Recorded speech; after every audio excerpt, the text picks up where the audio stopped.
to France and the sorry state of Paris Saint-Germain. By the way, unbelievable today. They won against Bordeaux 3-0. All right. But that's not really the story. PSG Ultras boycotted Parc de France and released a statement saying, "Our memories are not short. We know that we owe our return to President Nasser al-Khalefi, and it is nothing personal. But it is clear that he is not the man for the job." So a large number of fans at PSG today were not there. Not only that, when the squad entered the pitch to train, from that moment all the way throughout the entire game, Lionel Messi and Neymar Jr. were booed, jeered. Neymar scored a goal. It was jeers basically dominating some of the chants, of course. Mbappe wasn't booed, just so everybody knows, but Nasser as well was also booed. It was the most surreal thing I've ever seen, Heath. Well, Hakimi also wasn't booed. He was cheered. So there's some very select players that have won over the fan base.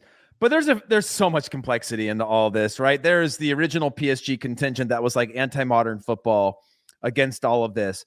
And then almost like bought into being like, well, if it's part of this project that's going to get us these things that we need to get, then we'll continue to support it.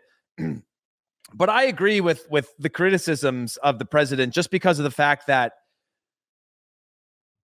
you almost had it perfect this summer in terms of the team, right? You're close to a Champions League trophy. You're building something's budding there. And then you brought in more big name stars. And for the most part, trying to think of who came in this summer that's worked out, right? So you had Sergio Ramos, you had Donnarumma, you had Messi, obviously. I'm trying to think of what other players came in during the big sort of like unveiling. Can't remember right now, but Sergio Ramos, we've seen 30 seconds, of course. Donnarumma, we mentioned Hakimi, Wijnaldum as well, who actually did get some minutes today.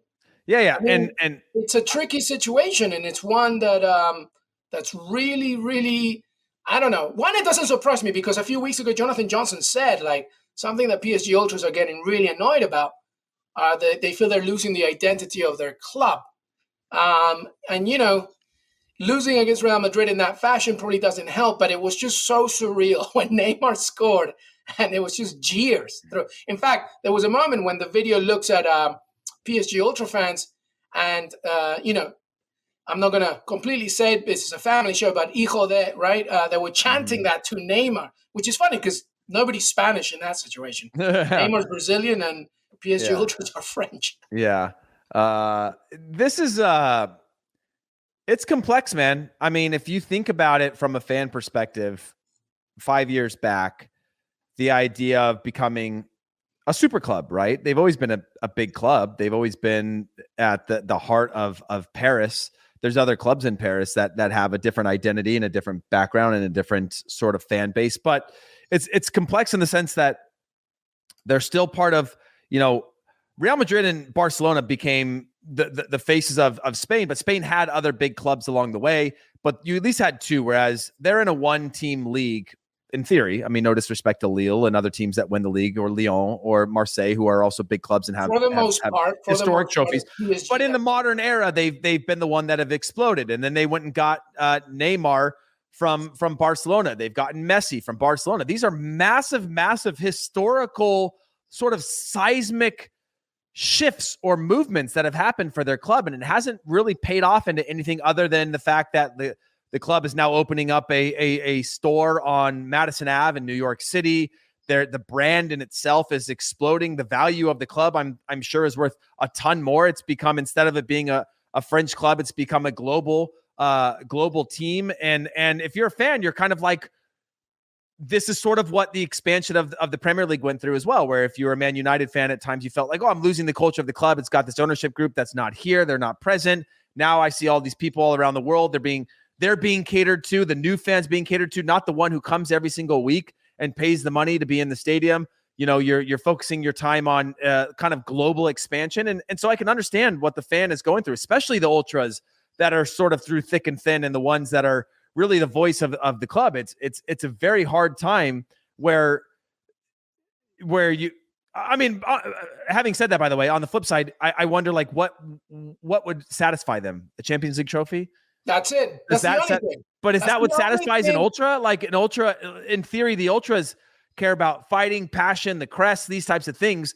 Yeah, that's a big thing. But generally, ultras are there to support the club in a different way, and the rest of it, it's sort of like community built and less so about like there's the hypocrisy of the fan as well. You know, I also remember the videos when they all celebrated Messi's arrival and Neymar's, and you know, when Qatar Sports Investment came in, I didn't really hear anybody complain. And now because they're out of the Champions League again, you know, obviously you are somebody that should be critical of your club when you don't deliver in certain situations, especially in that moment when you were 2-0 up at halftime against Real Madrid. But there is a cultural issue at PSG that's been going on forever. And up 2-0. I mean, that's not Nasser's problem, you know? Yeah. Up 2-0, that's not the coach's problem. That's not okay, maybe on the coach, but the players on the field, you literally, and the problem is when it doesn't work out, I agree.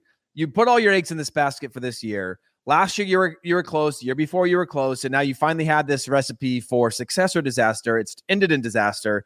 And in theory, in terms of like what they did, what the whole outcome was meant to be, and that was Champions League. It's not the league itself. Yeah. And the fact that you lost the league last year, it's just it should be perfect to near perfect, and it's far from that. And at a certain point, you got to say, hey, we went for it. We took the chances. This is not failure, like the fans are saying. We do owe something back for this, but it might be time to hand the baton off. Yeah, no, absolutely right. And by the way, that statement that was read earlier was regarding Nasser undermining his coaches as well. So it was more of a support from that perspective. Jonathan Johnson said that, right? He said it where it's like at a certain point, if you get the same, if you do what you always did and you get what you always got, but you keep changing coaches, it's probably not the coach's fault anymore. We should probably look a little deeper.